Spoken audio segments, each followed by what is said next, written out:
Polarization pitch in Uttar Pradesh.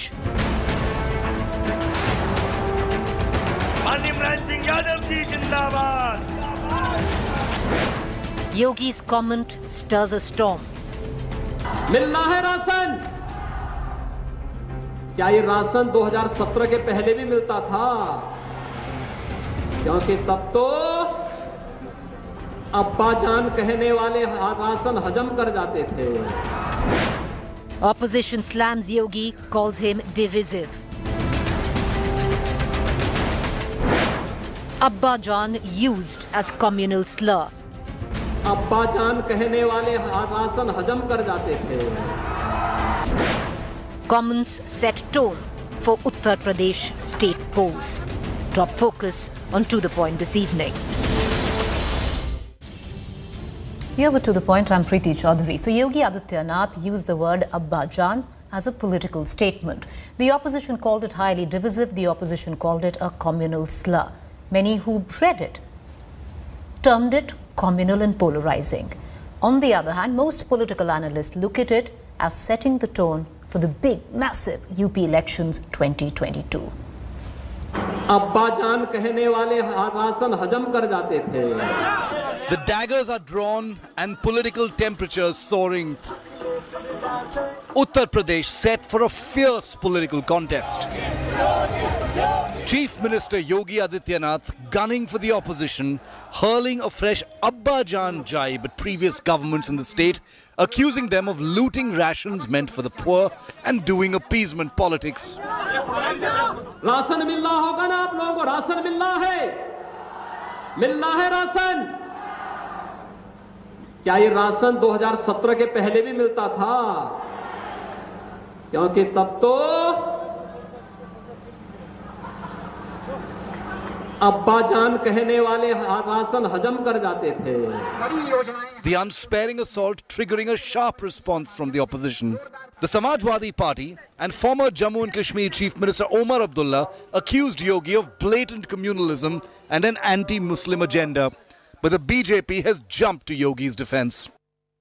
Uttar Pradesh के चुनाव से पहले उत्तर प्रदेश में सांप्रदायिक दंगा कराना चाहती है, इसीलिए विपक्ष तरह तरह की आडंबर रच रही है और बहाना वो भारतीय जनता पार्टी एवं संघ परिवार का लेना चाहती है। इस तरह की निर्लजता करने वाली सरकार इससे पहले आई नहीं है, इसलिए इनकी बातों पर भटकने की जरूरत नहीं है। इन्होंने जो प्रदेश का बजट लुटवा दिया, जो प्रदेश में कोई काम नहीं किया, उसका हिसाब मांगने की जरूरत है। The Congress said Yogi was diverting attention from real issues of unemployment, agricultural crisis and the soaring crime rate. Bhajpa चिढ़ा रही, समाजवादी पार्टी चिढ़ रही, इससे ये पता चलता है कि दोनों असल मुद्दों पर बात नहीं करना चाहते, क्योंकि एक पहले फेल हुए थे और एक अब फेल हुए हैं। Speaking in the State Legislative Council last month, Chief Minister Yogi had referred to Samajwadi Party chief Akhilesh Yadav's reluctance to take a COVID vaccine, saying he changed his mind only after his Abba Jan or father Mulayam took the jab. He had also used the jibe while speaking on India Today Group's Panchayat Aaj Tak last month. तो कुछ देर पहले अखिलेश यादव जी मंच पर थे, उन्होंने आपकी इन तमाम बातों को झुठला दिया। उन्होंने एक सिरे से ये कहा, और मैं उन्हें कोट करना चाहूँगी, उन्होंने कहा कि बीजेपी हमेशा झूठ बोलती है। कुछ चीज़ों का क्रेडिट ये सिर्फ सरकार लेती है। शिलान्यास हमने किए, काम हमने किए, उद्घाटन करने योगी जी पहुँच गए। देखिए, वो सच बोल रहे हैं कि हमने कहा था कि रामलला हम आएंगे, मंदिर वहीं बनाएंगे, ये हम ही ने कहा था। और हमने कितना सच किया है। आज जब अयोध्या में राम जन्मभूमि के भव्य मंदिर निर्माण का कार्य शुभारंभ हो चुका है, उनके अब्बा जान तो कहते थे कि हम परिंदा भी पर नहीं मारने देंगे। The Abba Jan jibe surely heating things up in an already surcharged political battlefield in poll-bound Uttar Pradesh.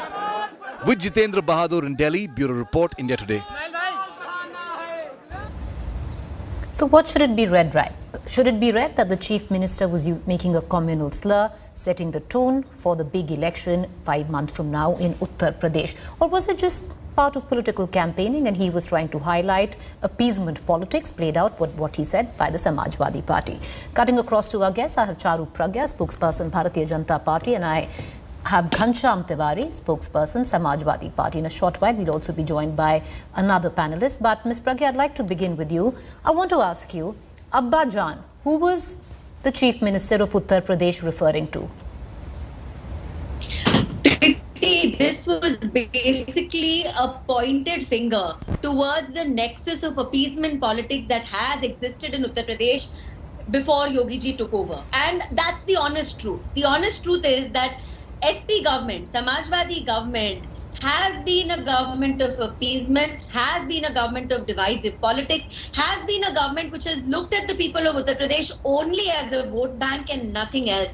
Wasn't it Akhilesh ji who said that if he comes back to power, he is going to forgive every terror accused in the state of Uttar Pradesh? Is that how we see our country progressing in the times to come?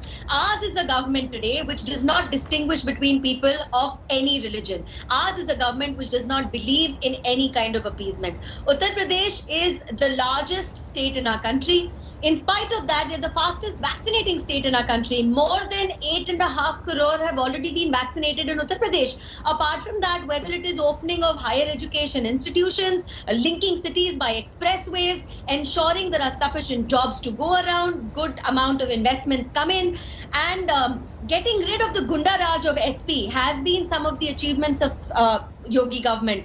Unfortunately, in a 45-minute speech, people of Samajwad want to pick up on those 15 seconds which show to the world how this nexus has existed, how the whole thing stealing from the poor and putting all of this money in own pocket has existed for the Yadav Parivar. Charu Pragya, it's not just been picked up by the Samajwadi Party. A lot of people have taken offense to it. It's not just he said it then. He has said it multiple times. He said it on our stage as well of the Aaj Tak agenda. I'll ask you again before I go to Ghanshyam Tiwari, Charu Pragya.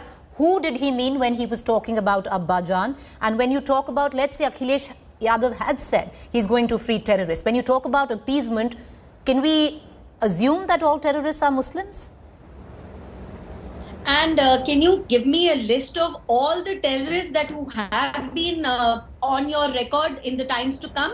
Can you do that for me? And then we can go over the names one by one. I don't want to say anything beyond that. And as for what Yogi ji meant, I just want to make one thing clear. Those who have been stealing from the poor and filling up their own pockets, those who talk about the electoral combination of Y plus M, they are the ones who are the most deeply hurted.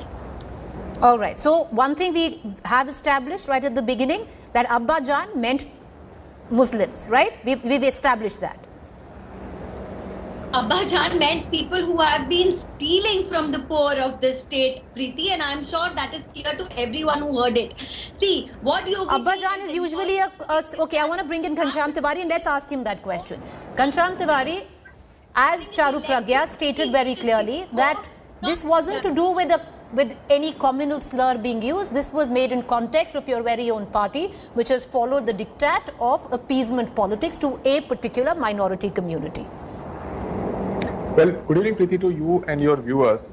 I just wanted to state three things very quickly. If you look at the ADR report, and I'm bringing it up, if you look at the ADR report about the current cabinet ministers in UP, it says that there are at least 4 ministers who before they became minister had charges related to outraging religious feelings. These are based on their own affidavits. It includes Keshav Prasad Maurya, the deputy chief minister, who has total 11 cases, serious IPC cases 15, other IPC cases 38. Then there's obviously Adityanath, never to miss an opportunity to be named in this prestigious list of people who have charges as per their own affidavit. Then there is a minister by name Suresh Kumar. He has total 4 cases, 6 serious IPC cases, charges, 4 other IPC 4, and then there is a minister by name Surya Pratap. So this is their cabinet. As far as what Adityanath is referring to, you just have to look at the governance that they have provided. This is their Sankalp Patra, and you just open any moment. Right now it's 7 o'clock, 7:30. Let me open page 7 for you, just because it's 7, right? And I'll read to me. This is page 7. It says about the employment in Uttar Pradesh. It states in 5 years they will provide employment to 70 lakh youths. The next point it says laughably is 90% of jobs in the state will be reserved for the youths of the state, and so on and on and on. It says laughably that every child who reaches a college will be provided a laptop, every girl who reaches a college will be provided 2 lakh rupees. It's a bundle of lies.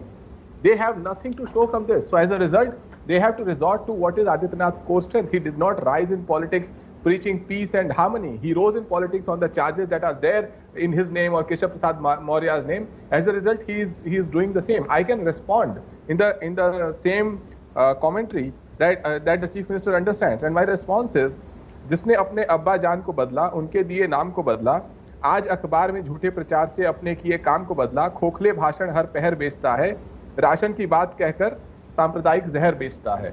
You saw what happened in the Indian Express, that Indian Express is apologizing for a fake No, we don't want to. Okay, we don't know what that story is. Let's not conjecture. Yes, but I'm saying that Mr. Tiwari, let's not conjecture. Let's stick to the moot point of the debate, and I'll come back to you. I know, Charu Pragya, you want to come in. I just want to bring in Shoaib Jamai. He's the president of the Indian Muslim Foundation. He's also joining us. For somebody who lives in Uttar Pradesh and is the president of the Muslim Foundation, I want to ask Mr. Jamai. Mr. Jamai, when Uttar Pradesh Chief Minister says, अभी तक ration उन्हीं को मिलता था जो अब्बा जान कहते थे. How do you perceive it? See, Preeti, in a healthy democracy, you always expect some moral ethics. And if you refer him as the Honorable Chief Minister, you cannot expect such kind of cheap words or silly, below the belt, unparliamentary language from a honorable person. So definitely he is not a honorable for me. See, the thing is that if you don't have anything to show your development work, you will always resort to this anti-Muslim rhetoric. That's the agenda of Bharatiya Janata Party, and they were doing in all other states. In Lok Sabha elections, we have also seen even the Prime Minister has said some kind of anti-Muslim remarks, ki hum kapde dekhkar pehchano. So you can expect, what can you expect from a Chief Minister under the aegis of Prime Minister? See, so what he have said that agar Samshan hai, Kabistan hai, to Samshan bhi hoga. Samshan to ho gaya. You will see the corpses has been floating away in the Ganga River. You will see. So you're saying, okay. So Mr. Jamai, you're saying it's highly communal and you perceive it as communal.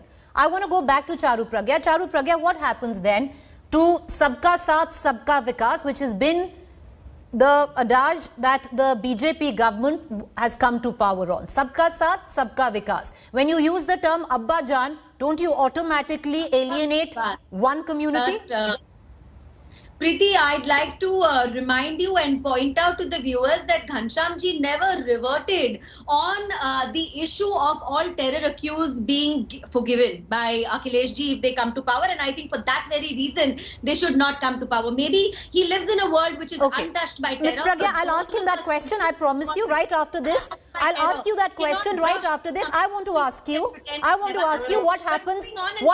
Ms. Pragya, hear me out. Madam, hear me out. No, 1 second, sir. Please don't interrupt. Please hear me out, Ms. Pragya. The fact is, I'll ask him that question with what you have raised. Now, please answer. What happened to Sabka Saath, Sabka Vikas? But by using the term Abbu Jaan, are you Abba Jaan, are you not alienating one community? Ma'am, hear the question. If your question is over, I'm ready with my answer. Yes, it is. Do not interrupt me when I'm speaking. Please. Yogi Sarkar, at any given point of time, while giving vaccinations, has the government asked which religion a person belongs to? While sending electric connections to villages and people's homes, has the government asked which religion the person's home belongs to? Has the government asked during school and college admissions what the religion is, or at the time of giving out cylinders in Ujjwala Yojana or giving subsidized housing? Not at all. Here is a government which believes in Vikas, in development, and this Vikas and development has been happening without any appeasement. Unfortunately, that is something which cannot be digested by those who support the opposition today. It's very easy for the opposition to come and make these kind of statements, but they seem to have forgotten the way they ran government. Akhileshji on the floor of assembly said that during his time as chief minister, more than 600 incidents of policemen being beaten up have happened, which basically shows you the level of Gunda Raj that existed in Uttar Pradesh at that point of time. So please do not tell me that anything this government does is communal. It is definitely not communal. All our policies are directed towards the grassroots, are directed towards the development of society. Okay. So, Charu Pragya, as I bring in Ghanshyam Tiwari back into this debate, you're saying by using the word Abba Jaan, one community was not targeted. It wasn't used as a communal slur. Absolutely not. The appeasers of a particular community have been targeted, and rightly so. I am saying it openly. Ghanshyam Tiwari, Abba Jaan wasn't meant for the Muslims of Uttar Pradesh. It was meant for the Samajwadi Party. Well, I think if you look at the Adityanath brand of politics, every charge that is against him, the charges of hate speech that he is often accused of, or the whole politics of Shamshan Kabristan, Eid mein kitni bijli aati hai. Madam, please let him talk. I'll come back to you. He was patient enough. Extend the same courtesy. Go ahead, sir. Eid में कितनी बिजली आती है, दिवाली में कितनी बिजली आती है, लव जिहाद, राशन किसको मिलता है. Let us not forget, UP ranks number 1 in terms of the seriously malnourished children. Right now, we are facing the worst kind of scenario in UP, where children are dying in the arms of their parents. And you would need a person cast out of stone who has zero empathy to come up with a politics like this. At a time when the state is reeling under floods, people need support. At a time when the unemployment is all-time high because of their government, people need support. At a time then when children are dying in arms of their parents and there's no health infrastructure available, people need support. And what does the Chief Minister respond to? With a silly jive like Abba Jaan. And he wants the public debate to be directed on this, because he does not want people to discuss. Mr. Ghanshyam Tiwari, please answer that question which was raised by Ms. Pragya. Did Akhilesh Yadav say he is going to free all terrorists? Please answer that question before I go back to Ms. Pragya. Answer that question, sir. I respect Charu Pragya, but I believe that she has been misled by her party, who is a master in fake news. There is no such statement. She cannot present that with respect to 2022 election, Akhilesh Yadav ji has said anything like this. But I think that out of respect, I will say that she has been misled by her party that lives and breathes and broadcasts fake news every day.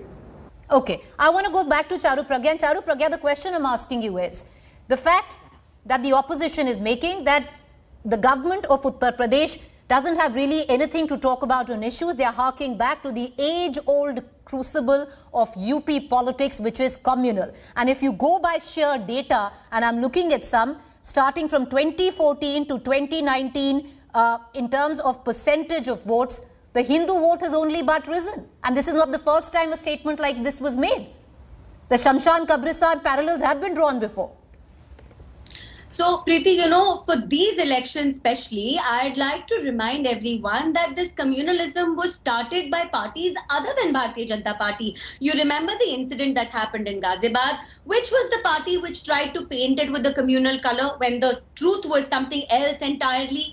At every given point of time, which are the political parties which are doing permutations, combinations of vote banks on the basis of their religion and caste? That's not Bharatiya Janata Party. Charu Pragya, did you not parade your OBC MLAs in UP? Did you not parade your, the fact that Apna Dal had a cabinet berth, that Anupriya Patel had a cabinet berth, was it not because of caste politics? So let's not pat ourselves on the back, because everybody is pretty much the same. No party is the richer when it comes to caste and religious politics. Please continue, ma'am. See, Preeti, we are a party which has always believed in our dharma, and we believe dharma and development can very easily go hand in hand, as we have proved in the state of Uttar Pradesh. But you will be happy to notice that when elections come close, all the opposition parties are queuing up to visit mandirs, are queuing up to go to Ayodhya, are starting their journeys and their campaigns from there. And I don't know if this is not soft to Hindutva and trying to walk the BJP path, what is? Okay, all right. Ghanshyam Tiwari, I'll ask you one quick final question. What's wrong also? Let's put it this way, politically. BJP knows their calling card has been religion. They know it, especially in terms of voting percentage. There's data which suggests the same. They've gone back to it and they are milking it. This is politics. Well, Preeti, I'll say two things very quickly. 2 days back, Economic Times had a front page story of how Taliban dominates the social media group of BJP in UP. 30% of their internal messages are around that. I give it to them. This is their core competency. As far as Uttar Pradesh is concerned, I want to stick to one point, that the entire election is based on who can provide prosperity, employment, better future for farmers, and better infrastructure for state, and better harmony. These are the 5 things that is the foundation of the Uttar Pradesh election. No matter how hard BJP tries, they don't have a single message of hope to offer to people of the All state. right, we'll only know when the last vote is counted, but many would suggest right now at least the narrative of the big elections in the next 5 months is already set. It is going to be a polarizing election, whichever way you look at it. Thank you all for joining us. Up next is Rahul Kamal.